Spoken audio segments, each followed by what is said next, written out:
case you don't know, I have recently borne witness to Resident Evil, the Netflix series, Chad. I got it right here. Got the little bloody bubbles right up there, Chad, which I will say, to start out positive, Chad, I'll be positive right off the bat. Good logo. I like the use of yellow. I like the reddish bubbles. It's like, ooh, that looks gross. It's a solid font. It's not bad. Logo's not bad. The first thing I could say to be positive, Chad, is that Netflix's Resident Evil series, their logo it's pretty good. It's a pretty good logo.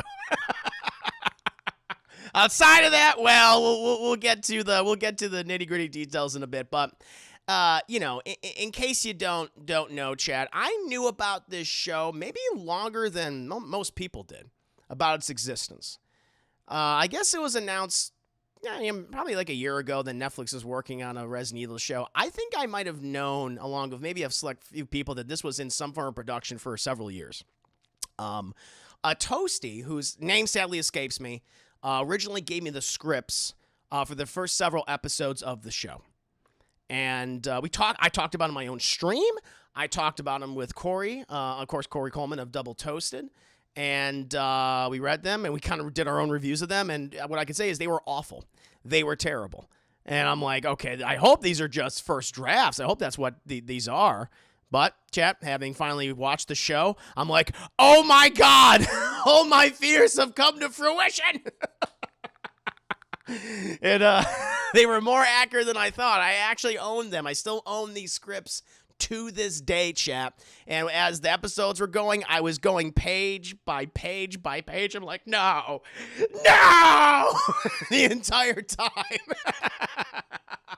Some stuff is out of order, though, I must say. Some of the stuff is a little bit out of order, but in terms of the dialogue, in terms of how to describe the scenes, and it just shows you how far ahead they plan for these big productions. I was like, oh, wow. I mean, it's kind of cool that way to have everything in front of you while you're watching and going holy shit, this is incredibly accurate. What I read, chat, bet you have that first episode, 95% the same. 95% the same. Maybe they added an extra line, or some of the structure's a little different, but for the most part, very, very, very, very similar. But hey, I'm saying all this stuff. You don't even know what this show is about, chat. Well, this is the 78th attempt to adapt the Resident Evil games to film. And in this show, apparently, it is set in the world of the video games. I don't know how, but it is. This takes place after the events of Resident Evil Village. Well, at least in one of the plot lines. This show is split into two different time periods, chat. You have plot line, I guess you can say, the past plot line, which takes place in the year 2022, where we meet the daughters of Albert Wesker, chat, played by Lance Reddick. We meet his children of Jade and Billie, and they are living in New Raccoon City, which takes place in South Africa. Okay. Umbrella seemingly has weathered their negative reputation for, years, making abominations across the globe since 1998. But, that's neither here nor there, chat. And they have somehow reestablished themselves as the premier pharmaceutical company of the planet. Sure. Sure.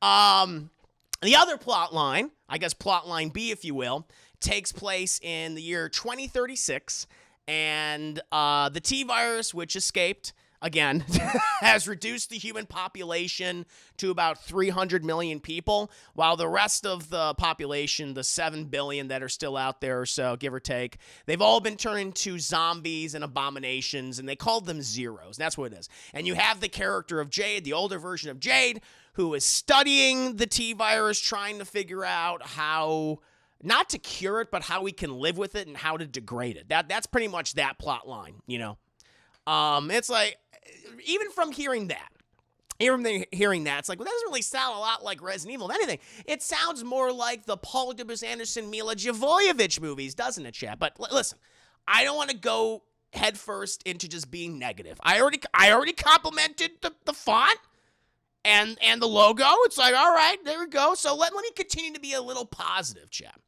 off the bat.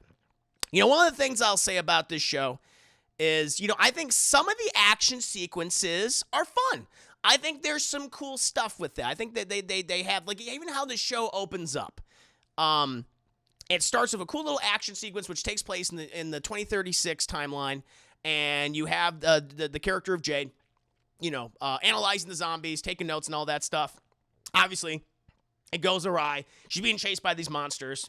Has to use all these kind of cool gadgets to stop them. It's like, oh, this is kind of fun.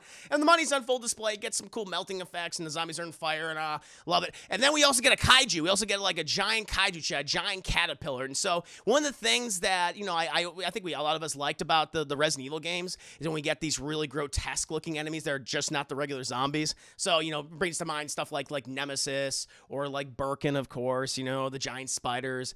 And here they have like a giant caterpillar. And I have to say, the caterpillar was like, when I read in the script, I'm like, this sounds dumb. But, actually seeing it work in live action, like, this is pretty good. This is pretty good. It's very much a CGI effect. But I was like, wow, you spend some money on this giant zombie caterpillar, and it works. And, I think some of the makeup and some of the special effects, like the caterpillar, like I said, are good. Now, not all of it is consistent from scene to scene, chat. Like, the caterpillar might look great, but then when it comes to, like, a dog, like the Doberman, it looks like it's straight out of the original Resident Evil video game, where it's like, you may have wanted to do a few additional renders, chat, but I'm being negative. Let me go to the other positive thing. I got two positive things to say about the show before deep diving into why it doesn't work. But one thing I will say, I think Lance Reddick, who was cast as Albert Wesker, which is a weird choice because, he looks nothing like him. However, I think Lance Reddick as Albert Wesker is occasionally good in the show. There are several sequences where it's like, wow, that is Wesker. Like how you're presenting himself. He's cold. He's analytical. He's very intimidating, chat. They have this whole scene, which is even in the first episode, where he's basically just domineering over all these other Umbrella employees.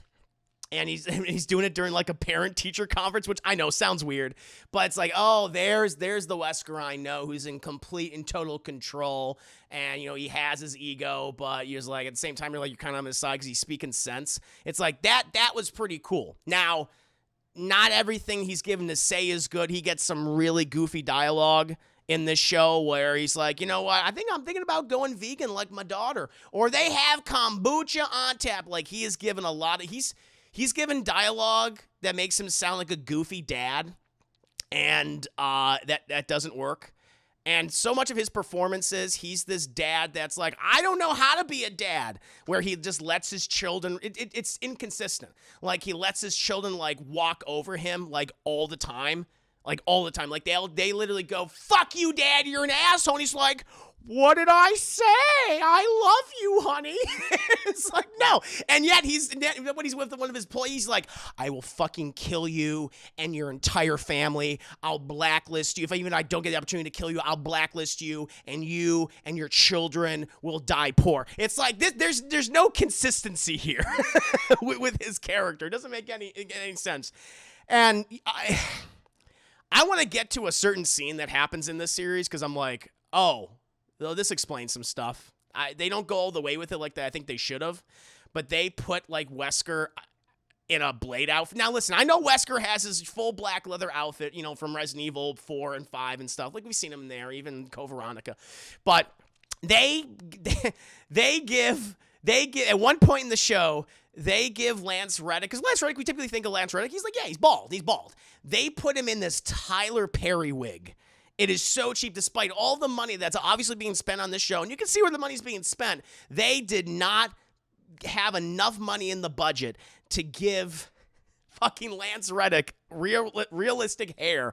It looks like spray painted cotton balls, Chad. It's like, what if we just took like a whole bunch of cotton balls, kind of melted them a little bit, put them on Lance Reddick's head, and just spray painted it black? It is embarrassing. He looks like Blade. He looks like a cheap version. It's like, what if Lance Reddick wanted to be Blade for Halloween, and he went to Party City or Spirit of Halloween store, and he got a Blade costume? That's what they put him in. I'm like, this is not working. And, like, they have him doing all of the cool, like, you know, I don't know, say cool, because I'm not always a fan when Wesker's, like, moving around super fast. But they have him when he's using his superpowers occasionally. And I'm like, this shit does not look good. This is not working for me. I mean, I know I said I was going to be positive at the top, but it's already kind of careening into the negative chat. And it's a shame. I'm gonna put a pin in the Wesker conversation because they do something that I'm thinking like, oh, I see what you're doing and what you're setting up and why Wesker looks the way that he does in the show. Because they mention something, I'm like, okay, I see what you're doing. But they don't do it, and it just leaves me very confused because this takes place in, as they say, I don't believe them, but they say this is the same universe as the games. Like, they drop certain mentions of some of the games. They even mention a volcano. But I'm like, this still just doesn't make any goddamn sense. But, chat, I mean, when we get down to the nitty-gritty details, this series is Resident Evil only in name. If you look at this, like, watching this show, it does not resemble Resident Evil at all. What this show is, to me, is like, what if the CW had more of a budget than they usually do, right? And they wanted to make The Walking Dead. Because this show is straight up The Walking Dead. It's like, you can, honestly, if this could have been a prequel series to The Walking Dead. If you just change Lance Reddick's name to, like, if he's not a Wesker, if he's just not Wesker, and the Umbrella Corporation, which, again, somehow reformed itself, which doesn't make any sense at all. That's the other thing, too. Like, if this takes place in the game universe, Chris Redfield and Jill Valentine and Leon S. Kennedy and Claire and all the heroes of the past would be like, what the fuck is going on? They would not stand for that. They would bring down the company. And so just to say that it takes place in new games universe is like, no, it doesn't make it contradicts what has come before completely. It doesn't make any goddamn sense. And again, we in the game recent games like in Village and in 7, there's no indication that this version, now there is an Umbrella Corporation that exists now in the game universe, but it's run by Chris Redfield. It's a paramilitary company. This is not the same Umbrella in the show. It doesn't make any sense. But if you just change Wesker's name and you change the name of Umbrella to, like, I don't know, Biosyn, it can easily be a prequel series to The Walking Dead. All this could be a prequel series because it's like, oh, this is where the infection originated. It came from South Africa, and it spread across the world. It would make complete sense if this was a prequel series because nothing else about it resembles Resident Evil. They occasionally mention something. There's occasionally an Easter egg like, hey, let's put in the Doberman Pinscher again from the first game. I guess the caterpillar is maybe like a reference to the Gravedigger in Resident Evil 3. The chainsaw guy's in this for whatever reason. He's like, hi, I'm from RE4. I'm in the show. It's like, why are you here? I don't know. He's just there. But other than that, it has more in common with The Walking Dead than it has with any Resident Evil game of the past. As I said, there's constant lore contradictions and deviations from the source material. They say that takes place in this world, but they're very willy-nilly about what is canon, what is not canon in this show. It doesn't make any sense. And we'll see by Resident Evil 9 if this is indeed canon. Like, if the next Resident Evil 9 is in a post-apocalyptic environment, I'll go like, okay. But if it's not, then it's like, all right, then you're lying. You're a bunch of fucking liars. Then that's what this is. There are numerous. This show did not need to be 8 episodes. There is no fucking excuse for this series to be 8 episodes. Should have been 4. I think you could have done 4 episodes. There are so many scenes of people talking, and it's not about anything interesting or relevant. It's just padding. You have the future timeline in the year 2136, which is straight up just Walking Dead. And that's where you get, like, most of the action. That's where most of that stuff is happening. Whereas in the past stuff, I mean, there is a little bit of action, but it's mostly focused on corporate espionage and high school drama. And, like, you can cut so much of all that bullshit out. Because that's some of the worst aspects of the show is the past timeline. It's like, please cut this. Like, and that's the other thing, too. Even though I feel like all these actors are competent, they're competent. Or they're good. Like, even though I've never met the actors who play the young Billie and the young Jade, the 2 twin daughters of Wesker. like I got to like, okay, they have charisma. They definitely have charisma, but they give them such horrible dialogue and the way in which they talk to other kids in the school. It's completely unnecessary. Like, you have little lines, which I'm like reading the script. I knew everyone. There was several infamous lines that have leaked that are very coming out. People are talking about from the show. They're on social media right now. Like, one of the worst lines is because Jade, who is just the shittiest kid you can imagine. Like, Billy's she's the meek one. She's the sensitive one. She's the one that's really concerned about going to a new school, and she's a little awkward, where Jade's just like, fuck you and fuck everyone else, is just rude for the sake of being rude. Even though the people are just being nice to her. It's like, hey, would you want a cupcake? She's like, I'd rather shove that cupcake up your ass cheeks. And I'm like, all right. Okay. Like, she literally, like, one person literally, like, this lady asked her, it's like, hey, Jade, what do you like to do? What are your hobbies? And she's like, I love to read Zootopia porn. I'm really into Zootopia porn, and that is from the original script from several years ago. I'm like, you gotta be fine. And the thing is, like, these actors, they tried to sell this dialogue, but it's like, it's even, when you read on the page, you cringe. When it's said out loud, it's like, ugh, it's horrible. It's horrible.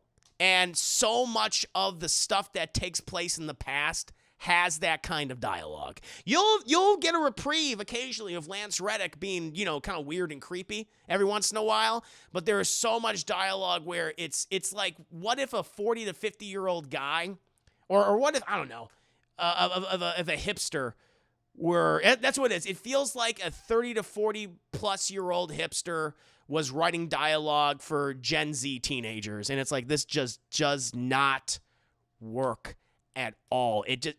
First of all, it does not engender any goodwill to the characters that you're following, because you're with these girls for most of these episodes. You're like, I don't even fucking like them, and so much of their dialogue is this over and over and over again, and the espionage shit, and occasionally we'll go back to future Jade as she's doing her Walking Dead thing, which is a reprieve from the high school bullshit that you have to endure.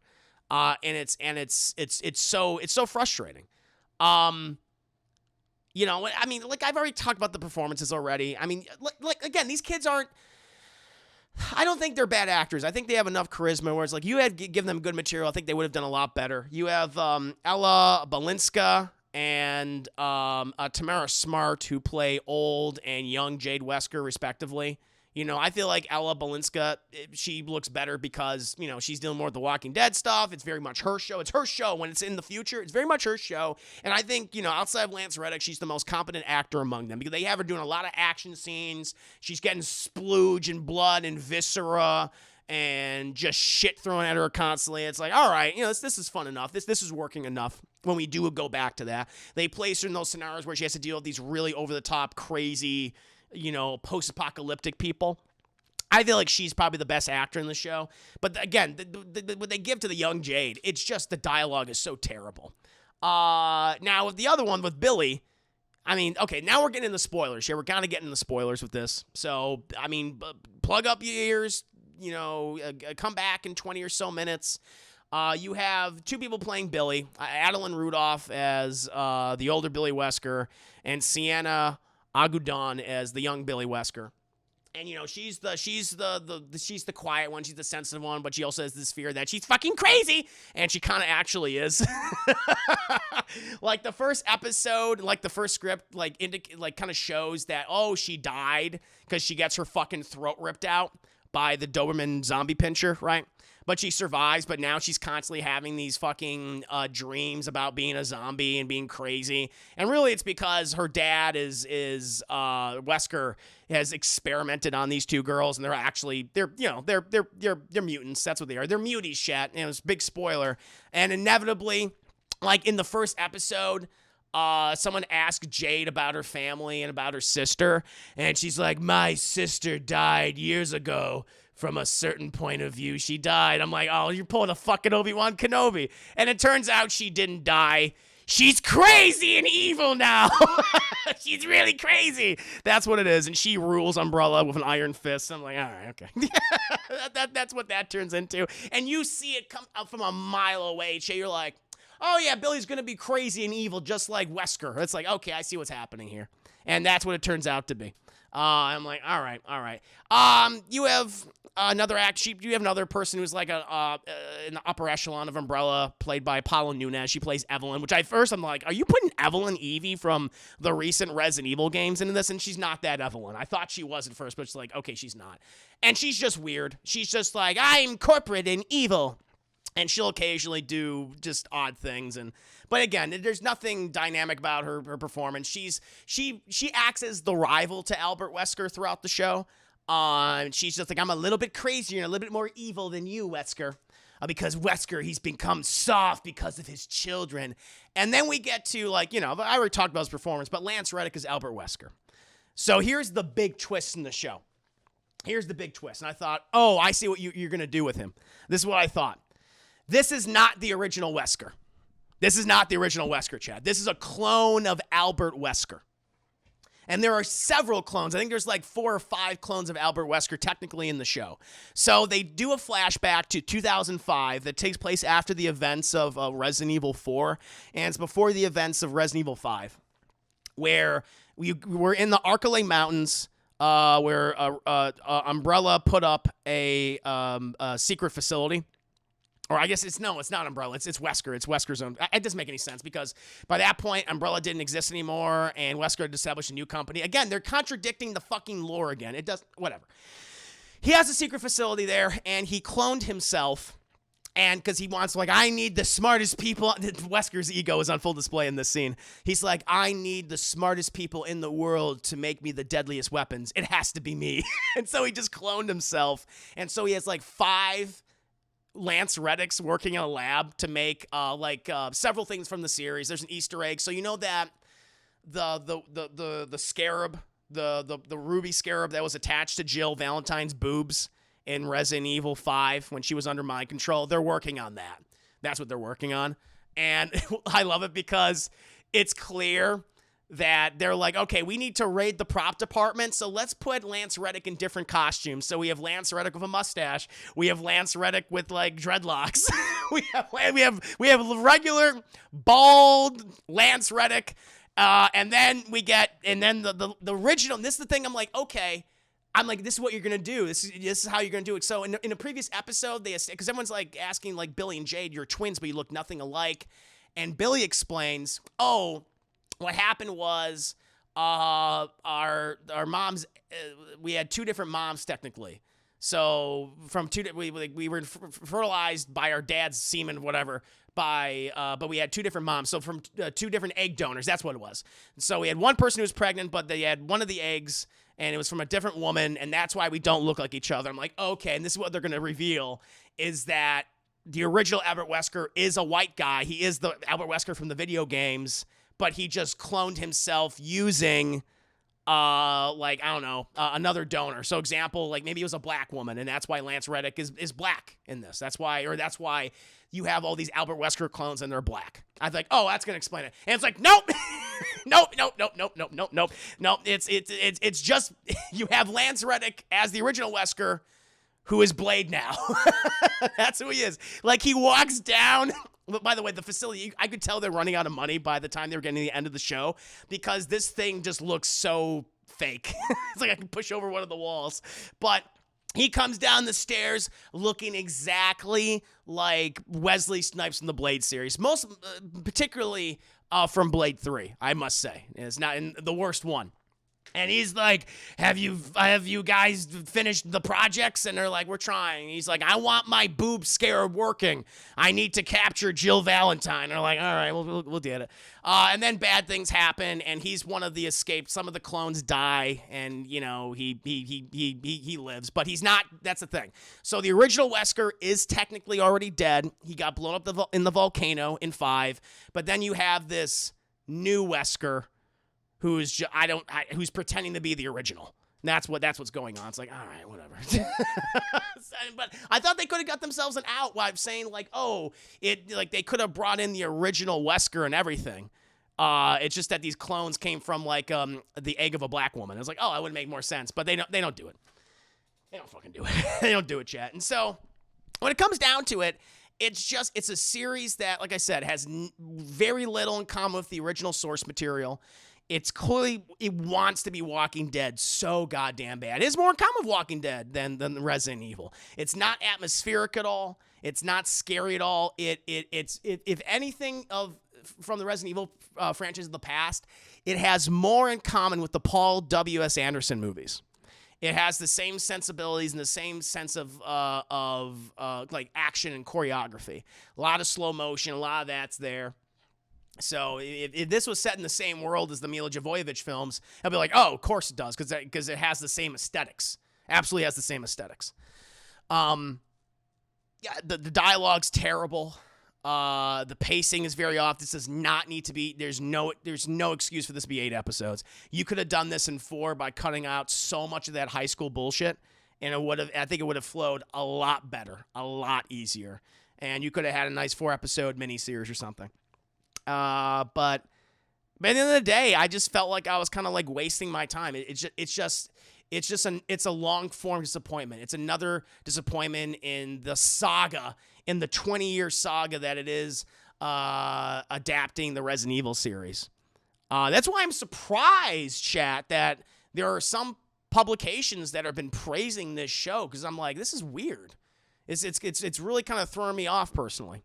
But you know, to each their own. To each their own, of course. I want to read some of the reviews from this show in just a bit. And, of course, I want to hear from all of you guys. For those of you who've watched it, what did you think? What do you think about the twists and turns? Did you like them? For myself, I did not. I thought it was very disappointing for the most part. A couple of cool things every once in a while. Giant Caterpillar was fun. The stuff in the future was better than the past stuff, but even then, it just felt like The Walking Dead, which I'm not a fan of the series that is. The TV show. I enjoyed the comic and I love the Telltale game, but it just felt like the lesser version of The Walking Dead, which isn't very good to begin with. And it just was like, it just doesn't need, it just feels too long. It feels way too long. So yeah, if I had to give this a rating, I don't know. It's the lowest of low rentals, but I mean, you can make an argument this be some old bullshit. It's better. I think, I don't know. I just like say it's definitely better than the most recent movie, I would say. Where I think I get that movie like a fuck you and it deserves a fuck you. But yeah, I'm kind of caught in between some old bullshit and a lowest rental, because there are occasionally some scenes like, this is good. This is not bad. But I don't know. I think at this point, the fact that for whatever reason, I don't understand to this day, chat, that you don't have people able to adapt that first fucking game. It's so simple. It's so straightforward, because it's a dumb B movie, of course, but you can add so much more to it. You can add so much more to it, into the characters, give them bigger personalities, make them stand out more, but you can still take the basic structure and have it be like, oh, it's a crazy experimental haunted house where you got people that are trying to survive and get into this facility and rescue people. It's like, just do that. And they fucking don't. They just don't. And so the fact that they haven't been able to do that for 20 goddamn years is so frustrating. So, yeah, fuck it. This is some old bullshit, chat. Netflix's Resident Evil adaptation, for me, is the very definition of some old bullshit. Shame on you, Netflix. You know better. I don't think this is going to get a second season. I would be shocked. I know it's number 2 right now on whatever, trending on Netflix, but I would be very surprised if this gets a second. They set it up. You want to know one of the big spoilers? You want to know another big spoiler, chat? For they set up for season 2. Cover your ears if you don't want to hear it, chat. But I'm gonna let you know in 3, 2, 1, Ada Wong. Before Clone Wesker dies, he's like, "Hey, I want you to go meet this lady. She'll help you out, Jade and Billie," and it's Ada Wong. So setting up season 2, that Ada Wong's going to be a character in it, but I don't know. We'll find out. What about you guys? What did you feel about Resident Evil? Do you disagree with me? Did you actually like the show? You want to give it a shot? Let me know. I'm curious, chat. Very, very curious.